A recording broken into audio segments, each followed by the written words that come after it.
ख्रिस्तामध्ये सलाम. आज आपण या सुंदर सकाळी या आठवड्यामध्ये ख्रिसमस सीझन या ठिकाणी साजरा करत आहोत.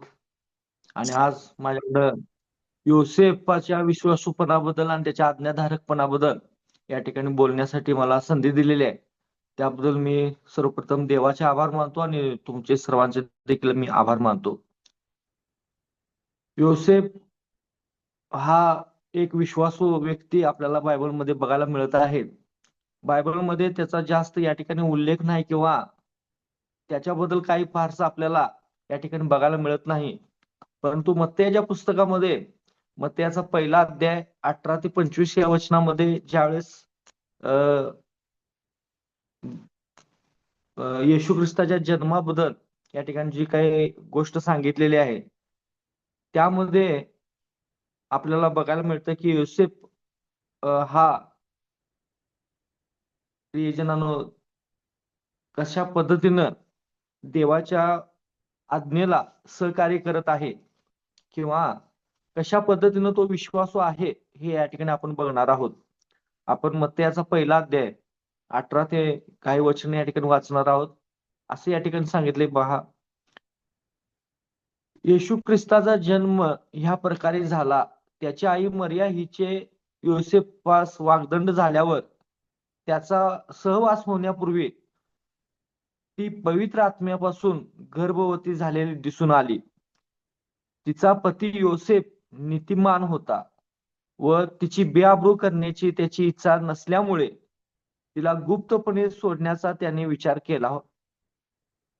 असे विचार त्याच्या मनात घोळत असता पहा, प्रभूचा दूताने त्याला स्वप्नात दर्शन देऊन म्हटले, योसेफा, दाविदाच्या पुत्रा, तू मरियेचा आपली पत्नी म्हणून स्वीकार करण्यास अनमान करू नकोस, कारण तिच्या पोटी जो गर्भ आहे तो पवित्र आत्म्यापासून आहे. तिला पुत्र होईल आणि त्याचे नाव तू येशू असे ठेव, कारण तोच आपल्या प्रजेला त्यांच्या पापापासून तारेल. या ठिकाणी प्रियजनांनो आपल्याला बघायला मिळत आहे योसेफाबद्दल बायबलमध्ये जरी फारशी माहिती नसली तरी पण आपण या ठिकाणी योसेफ हा एक विश्वासू व्यक्ती होता आणि तो नीतिमान होता असं बायबल या ठिकाणी आपल्याला सांगत आहे.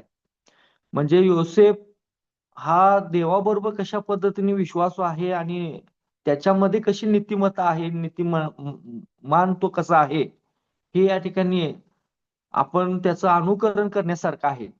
आपण वेगवेगळ्या क्षेत्रात या ठिकाणी आहोत आणि आपल्याला देवासंगती विश्वासू राहायचंच आहे. देवाबरोबर आज्ञाधारक या ठिकाणी राहायचं आहे. आणि योसेफाचं उदाहरण आपण या ठिकाणी आपल्या जीवनामध्ये स्वीकारलं पाहिजे आणि देवासंगती विश्वासू राहण्याचा आपण या ठिकाणी प्रयत्न केला पाहिजे. प्रियजनांनो, योसेफ हा बायबलमध्ये सांगितल्याप्रमाणे अब्रामाच्या वंशातला आणि दाविदाच्या कुळातला असा त्याचा या ठिकाणी उल्लेख केलेला आहे. आपल्याला अब्राम पण विश्वास असलेला बघायला मिळत आहे आणि दावीद पण देवासंगती विश्वास असलेला बघायला मिळत आहे. आणि त्याचबरोबर योसेफ सुद्धा देवाबरोबर विश्वासू आणि आज्ञाधारक असलेला या ठिकाणी बघायला मिळत आहे. आणि त्याच्या ध्याना मनामध्ये नसताना सुद्धा त्याला येशू ख्रिस्ताचा पिता म्हणून या ठिकाणी निवडण्यात आलं. आणि प्रियजनांनो, आपल्याला बघायला मिळत आहे की योसेफ आणि मरिया यांचा या ठिकाणी वागदंड झाला होता. म्हणजे नुसता साखरपुडा झाला होता, लग्न देखील झालं नव्हतं. पण योसेफ प्रियजनांनो एक आज्ञाधारक होता, देवाला भिवून वागणारा होता, देवाच्या आज्ञा पाळणारा होता आणि नियमशास्त्राचं पालन करणारा होता. आणि अचानकच प्रियजनांनो त्याला साखरपुडा झालेला असताना त्याला बातमी आली की मरिया गर्भवती झालेली आहे. परंतु त्यानं असा विचार केला होता की तिची बेआबरू होऊ नये म्हणून तिला गुप्तपणे काय करायचं, सोडून द्यायचं. पण प्रियजनांनो, आपल्याला या ठिकाणी बघायला मिळत आहे की ज्यावेळेस देवदूतांनी सांगितलं की तू तिला सोडायचं नाही, कारण तिच्या पोटी जे बाळ जन्माला येणार आहे ते आपल्या या जगाला तारण देणार आहे.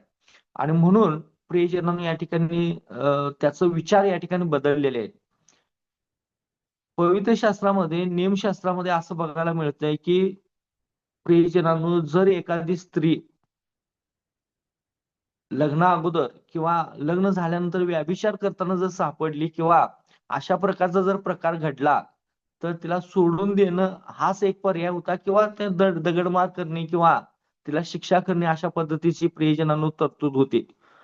परंतु योसेफ हा देवासंती विश्वास होता, आज्ञाधारक होता. त्यानं तिची बेआबरू होऊ नये किंवा तिची बदनामी होऊ नये म्हणून प्रियजनांनो देवानं सांगितलेल्या आज्ञा त्याने या ठिकाणी पाळायचा निर्णय घेतला होता. लक्षात ठेवायचं आहे की आज आपल्या जीवनात सुद्धा प्रियजनांनो येशू ख्रिस्ताच्या जन्मानिमित्तानं आपण एक लक्षात ठेवायचं आहे की योसेफ हा देवाबरोबर विश्वासू आहे आणि त्याच्यानंतर त्याचं नीतिमत्व या ठिकाणी आपल्याला बायबलमध्ये नोंद करण्यात आलेला आहे. त्याचबरोबर तो आज्ञाधारक आहे. आणि आज आपल्याला देखील वेगवेगळ्या क्षेत्रात राहत असताना आज आपण देवासोबत कधीही प्रियजनांनो वेगळं पण आपण या ठिकाणी स्वीकारायचं नाही. विशेष म्हणजे देवासंती आज्ञाधारक राहायचा आपण या ठिकाणी प्रयत्न करायचा. कुठलीही परिस्थिती आपल्या जीवनामध्ये निर्माण होऊ दे, कसलाही प्रसंग आपल्या जीवनामध्ये येऊ दे, आम्हाला देवबाप ज्या पद्धतीने आज्ञा देत आहे, वचन देत आहे, अभिवचन देत आहे, त्या आज्ञासंगती, त्या अभिवचनासंगती आपण विश्वासू राहायचा या ठिकाणी प्रयत्न करायचा आहे. त्याचबरोबर प्रियजनांनो आपल्याला स्पष्टपणे या ठिकाणी त्याचा एक गुण बघायला मिळत आहे की त्याची तो बेआबरू होऊ देत नाही किंवा बदनामी होऊ देत नाही. तर आज आपण निवडलेल्या प्रत्येक दैवी व्यक्तीची या ठिकाणी प्रियजनांनो काळजी घेणं फार गरजेचं आहे. मर्याची बेआबरू होणे किंवा बदनामी होणे हे जर प्रियजनांनो त्यानं निश्चय केला असला तर ते शास्त्राला अनुसरून होतं, दैवी आज्ञेला अनुसरून होतं. आणि म्हणून या ठिकाणी आपण सुद्धा एकमेकाची बदनामी होऊ नये याची काय करायला पाहिजे, काळजी घेतली पाहिजे. प्रियजनांनो आपण लक्षात ठेवूया देव आपण आपल्याला त्याच्या सेवा करायसाठी निवडले. आज आपण ख्रिसमस या ठिकाणी नाताळ साजरा करत आहोत. प्रियजनांनो येशू ख्रिस्ताचा जन्म यासाठीच झालाय की आपण देवाबरोबर आज्ञाधारक असावं आणि विशेष म्हणजे देवाच्या आम्ही आज्ञा पाळाव्या आणि आम्ही नीतिमत्ता आपल्यामध्ये या ठिकाणी आचरणात आणावी. त्याचबरोबर आपण देवासंगती विश्वासू राहायचा या ठिकाणी प्रयत्न करायचा आहे. बायबलमध्ये स्पष्टपणे सांगितलेला आहे योसेफ हा नीतिमान होता, म्हणजे तो त्याच्यामध्ये विश्वासूपणा होता, त्याच्यामध्ये प्रीती होती, तो आज्ञाधारक होता. आणि म्हणून प्रियजनांनो आपल्याला बघायला मिळतं की योसेफ हा पूर्णपणे नियमशास्त्रावर विश्वास ठेवणारा आणि नीतिमान असणे याचा अर्थ असा आहे की योग्य असणे, देवाबरोबर आणि इतर लोकांबरोबर योग्य गोष्टी करणारा व्यक्ती यालाच नीतिमान या ठिकाणी म्हटलं जातं. म्हणजे ज्या पद्धतीनं देव ज्याच्यामध्ये आहे, जेवढ्या टक्के देव ज्याच्यामध्ये तेवढाच त्याच्यामध्ये मनुष्याला देखील प्राधान्य असणं याला नीतिमान म्हटलेलं आहे. म्हणजेच प्रियजनांनो विचार करायचा आहे सर्व प्रकारे योग्य कोण असणार, तर या ठिकाणी योसेफाचं उदाहरण आपण या ठिकाणी जीवनामध्ये घेऊ शकतोय. योसेफ हा नीतिमान यासाठी गणला गेला होता कारण प्रियजनांनो तो देवानं सांगलेल्या आज्ञा पाळत होता आणि विशेष म्हणजे आपल्या आचरणामध्ये प्रियजनांनो तो विश्वासूपणानं या ठिकाणी चालत होता. योसेफ नीतिमान माणूस आणि योग्य माणूस म्हणून या ठिकाणी गणला गेलेला आहे. लक्षात ठेवा प्रियजनांनो ज्यावेळेस पवित्र आत्म्याद्वारे त्याला आज्ञा या ठिकाणी करण्यात आली की तू मर्यादेचा स्वीकार केला पाहिजेस. विचार करा जर योसेफानं त्यावेळेला आपल्या मन कठीण केलं असतं आणि देवाची आज्ञा न मानता जर मर्यादेचा स्वीकार केला नसता तर येशू ख्रिस्ताचा जन्म आज झाला नसता आणि आमचं आणि तुमचं प्रियजनांनो तारण झालं नसतं. अनेक लोकांना प्रियजनांनो नाशाकडे जावं लागलं असतं.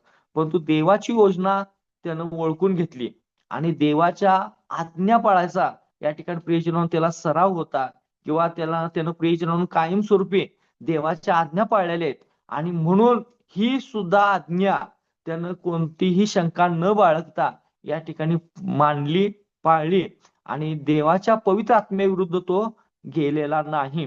तर देवाच्या आज्ञेनुसार या ठिकाणी करण्याचा त्यानं निश्चय केलेला आहे. म्हणजे या ठिकाणी प्रियजनांनो, योसेफ हा किती देवाबरोबर विश्वास होता आणि देवाच्या आज्ञा पाळत होता आणि विशेष म्हणजे देवाचा माणूस होता, हे या ठिकाणी आपल्याला बघायला मिळत आहे. आज प्रियजनांनो, योसेफ हा योग्य काम करणारा किंवा योग्य कार्य करणारा किंवा योग्य पद्धतीने चालणारा व्यक्ती म्हणून या ठिकाणी त्याला गणलं गेलेलं आहे. देवाला काय अपेक्षा आहे मनुष्याकडून, की माणसानं योग्य राहिलं पाहिजे, चाललं पाहिजे आणि योग्य ते प्रियजनांनो या ठिकाणी आपण घडवली पाहिजे. विचार करायचा आहे, यहुदी रीतिरिवाजाप्रमाणे जे काही करणं अपेक्षित होतं, ते योसेफानं प्रियजनांनो या ठिकाणी करण्याचा निश्चय केला होता. परंतु देवाच्या आज्ञेनुसार प्रियजनांनो परत तो या ठिकाणी चालण्याचा त्यानं प्रयत्न केला होता. पण या ठिकाणी प्रियजनांनो हेच आपल्याला बघायला मिळतंय, की योसेफानं सगळ्यात महत्वाचं म्हणजे दैवी आज्ञाला आणि योग्यतेला महत्व दिलेलं आहे. म्हणजे नीतिमान माणूस का म्हटलं जातोय? कारण ज्याच्यामध्ये धार्मिकता आणि योग्यता आहे आणि ज्याच्यामध्ये देवाच्या आज्ञेला किंवा देवाच्या इच्छेला प्राधान्य आहे, त्या माणसालाच प्रियजनांनो नीतिमान म्हटलं जातं. आणि म्हणूनच देवबापानं त्याला योग्य कार्यासाठी या ठिकाणी निवडलं. येशू ख्रिस्ताच्या जीवनात येशू ख्रिस्त या जगात 33.5 वर्ष राहिला. परंतु प्रियजनांनो जे सुरुवातीचे दिवस होते, त्या दिवसात सगळ्यात महत्वाची जबाबदारी पार पाडण्यासाठी योसेफाची देवबापानं निवड केली. कारण तो योग्यतेचा होता आणि तो आज्ञाधारक होता, नीतिमान होता आणि विशेष म्हणजे प्रियजनांनो विश्वासू होता आणि त्याचं काय तर येशू ख्रिस्तानं अनुकरण करावं किंवा त्याच्याकडून काय तर शिक्षण घ्यावं, धडे घ्यावेत आणि मग देवाची सेवा कार्य करावी म्हणून योसेफाची काय काय झालेले या ठिकाणी प्रियजनांनो निवड झालेली आहे. विचार करा प्रियजनांनो, योसेफ हा सत्याला धरून राहणारा आणि विशेष म्हणजे चुकीचं न करणारा आणि देवाच्या आज्ञा पाळणारा, देवाच्या इच्छेला प्राधान्य देणारा व्यक्ती म्हणून या ठिकाणी प्रियजनांनो आपल्याला बघायला मिळत आहे. आज आपण ख्रिसमस सगळीकडे साजरा करत आहोत. सगळ्यांची लगबग सुरू आहे. अनेक प्रकारे डेकोरेशन या ठिकाणी केलं असेल, अनेक प्रकारचे आम्ही संदेश देणार आहोत. पण विचार करूया प्रियजनांनो, आज योसेफ सारखं जीवन आता आपल्याला घडवलं पाहिजे आणि त्यासाठी वर्षानुवर्षाची वाट बघायची नाही. येशू ख्रिस्ता प्रियजनांनो जन्मदिन आपल्या जीवनामध्ये कायमस्वरूपी या ठिकाणी आपण साजरा केला पाहिजे. अनेक असे उदाहरण आहेत, अनेक असे विश्वासू लोक आहेत, की त्याचं आपण या ठिकाणी अनुकरण केलं पाहिजे. नाताळ निमित्तानं प्रियजनांनो आपल्याला योसेफाचं या ठिकाणी उदाहरण मिळत आहे, की आपण सुद्धा योसेफाचं उदाहरण किंवा अनुकरण प्रियजनांनो आपण आपल्या जीवनामध्ये बाळगू शकतोय. आज आम्ही कुणाचीही बदनामी होऊ द्यायची नाही. देवासोबत विश्वास राहायचा आहे. देवानं ज्या आज्ञा, जे वचन किंवा जी इच्छा आपल्या समोर प्रकट केलेली आहे, ते प्रथम पाळण्याचा या ठिकाणी प्रियजनांनो आपण विचार केला पाहिजे.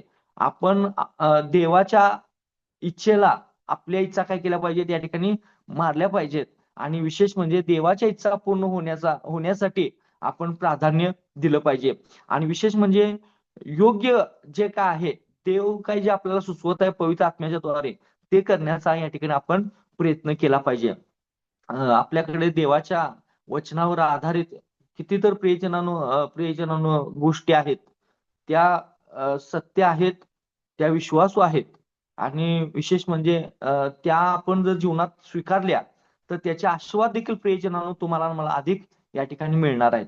विचार करूया प्रियजनांनो, योसेफ हा नीतिमत्तेचं परिपूर्ण असं उदाहरण आहे आणि येशू त्याच्या जीवनात आहे आणि त्यानं देखील येशू ख्रिस्ताचा काय केला आहे, स्वीकार केलेला आहे. का?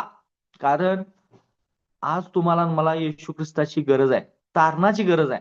आज येशू ख्रिस्तामुळे प्रियजनांनो आम्हाला आमचं तारण झालंय. येशू ख्रिस्त या जगात आला, त्यानं तुमच्या आणि माझ्यासाठी जीवन जगला किंवा मरण सहन केलं आणि विशेष म्हणजे आता तो तुमच्या आणि माझ्यासाठी स्वर्गामध्ये देवाजवळ मध्यस्थी करत आहे आणि विशेष म्हणजे तो लवकर तुम्हाला आणि मला घेऊन जायला येणार आहे आणि त्यासाठी खरं बघायला गेलं तर योसेफाचा जो दत्तक पिता आहे योसेफ, त्याचं उदाहरण तुम्हाला आणि मला काय करावं लागणार आहे, अनुसरावं लागणार आहे. आज्ञाधारकपणा आपल्यामध्ये त्याच्यासारखा आपण या ठिकाणी स्वीकारण्याची गरज आहे. त्याचबरोबर प्रियजनांनो, आपण देवासोबत विश्वास कसं राहायचं हे योसेफाकडून आपण या ठिकाणी आपल्या जीवनामध्ये स्वीकारायचं आहे. प्रियजनांनो, या ठिकाणी असं बघायला मिळतंय की योसेफ प्रियजनांनो हा कायमस्वरूपी देवासंगती आणि विशेष म्हणजे देवाच्या आज्ञेसंगती विश्वास असल्याला या ठिकाणी आपल्याला बघायला मिळत आहे. योसेफ हा विश्वासू माणूस आपल्यासाठी एक उत्तम उदाहरण आहे. आणि विशेष म्हणजे प्रियजनांनो, आपण देवाप्रती कशा पद्धतीनं पवित्रता, आज्ञाधारक आणि इतर लोकांप्रती कसं आपण प्रेमाचं जीवन जगायचं हे एक सर्वात उत्तम उदाहरण म्हणून योसेफाकडे आपण या ठिकाणी बघू शकतोय. आज नाताळ निमित्तानं आपल्याला या ठिकाणी ख्रिसमस निमित्तानं बघायला मिळतंय की आपण प्रेमाचा संदेश या ठिकाणी देतोय. तर मनुष्यासोबतच देखील आपण प्रेमानं राहणं गरजेचं आहे. आणि विशेष म्हणजे प्रियजनांनो, योसेफानं मरियेची अब्रू होऊ दिली नाही किंवा बदनामी होऊ दिली नाही. यावरून हे कळतं की आपण आपल्या सोबत्यासोबत प्रेमानं राहिलं पाहिजे. त्याची अब्रू होऊ द्यायची नाही, बदनामी होऊ द्यायची नाही. ही देवाच्या आज्ञेसंगती किंवा देवाच्या नियमशास्त्रासंगती संलग्नित आहे. आणि आपण ह्याकडे दुर्लक्ष करता कामा नये. विशेष म्हणजे आपण लक्षात ठेवलं पाहिजे की एक मानव म्हणून आपल्यावर देखील देव आपण काय ना काय तर काय केलेलं आहे, योसेफाप्रमाणे जबाबदारी दिलेली आहे. आपल्याला देवाच्या आज्ञा माहिती आहेत. आपण पवित्र शास्त्र ऐकतो, वाचतो. आज आपण त्या पवित्र शास्त्रावर विश्वास ठेवून त्याच्या आज्ञा पाळण्याचा या ठिकाणी कायमस्वरूपी प्रयत्न करायचा आहे. आपल्या जीवनात जर यश पाहिजे असेल, आपल्या जीवनात जर आनंद पाहिजे असेल, आपल्या जीवनात जर शांती पाहिजे असेल, आपल्या जीवनात जर प्रियजनांनो अनेक आशीर्वाद पाहिजे असतील, तर आपण परिपूर्ण जीवन जगायचा किंवा राहण्याचा या ठिकाणी प्रयत्न केला पाहिजे. योसेफ हा जरी प्रियजनांनो मनुष्य म्हणून या जगात राहत असला तरी त्याला येशू ख्रिस्ताचा पिता होण्याचा प्रियजनांनो सन्मान मिळाला. आणि का मिळाला? तर त्याची योग्यता. तो देवासंगती विश्वासू होता, प्रामाणिक होता, तो आज्ञाधारक होता. त्यानं देवाची आज्ञा अवमानली नाही. त्यानं मनुष्याची बदनामी होऊ दिली नाही. देवाबरोबर ज्या पद्धतीनं तो विश्वासू होता तेवढाच तो मनुष्यावर देखील प्रेम करणारा होता. आणि म्हणून त्याच्यामुळे येशू ख्रिस्त जगात आला. त्यानं जर प्रियजनांनो आज्ञाधारक झाला, त्यानं जर प्रियजनांनो देवाच्या वचनाप्रमाणे चालायचा निर्णय घेतला, तर आपण सुद्धा आज देवाच्या आज्ञा म्हणून प्रियजनांनो आपण देखील देवाच्या वचनाप्रमाणे चाललं पाहिजे. आणि विशेष म्हणजे आज आपण देवावर ज्या पद्धतीनं प्रेम करतोय तसंच मनुष्यावर देखील प्रेम केलं पाहिजे. आज एकमेकाच्या शांतीसाठी, आनंदासाठी, प्रेमासाठी आपण या ठिकाणी झटलं पाहिजे. आणि येशू ख्रिस्ताच्या आज्ञेप्रमाणे आपण चाललं पाहिजे, जेणेकरून आपल्याला त्याचे सगळे आशीर्वाद या ठिकाणी प्राप्त होतील. देवबाप या वचनाच्या द्वारे, या संदेशाच्या द्वारे आणि योसेफाचं जीवन स्वीकारण्याच्या द्वारे आज तुम्हाला मला अधिक अधिक आशीर्वाद देऊ. आणि विशेष म्हणजे देवबाप तुम्हाला मला सहकार्य करू. हा येणारं नाताळ आणि येणारं नवीन वर्ष तुम्हा सगळ्याला सुखाचं, समृद्धीचं आणि आशीर्वादाचं आणि भरभराटीचं लाभो. आणि सदैव चांगल्या गोष्टीचं अनुकरण करण्यासाठी आणि आपल्याला देखील विश्वासू आणि प्रामाणिक राहण्यासाठी, योग्य बनण्यासाठी देवबाप तुम्हाला मला सहकार्य आणि सहाय्य करो, हीच माझी या ठिकाणी प्रभूचरणी प्रार्थना आहे. देवबाप तुम्हाला आशीर्वादित करो. आमेन.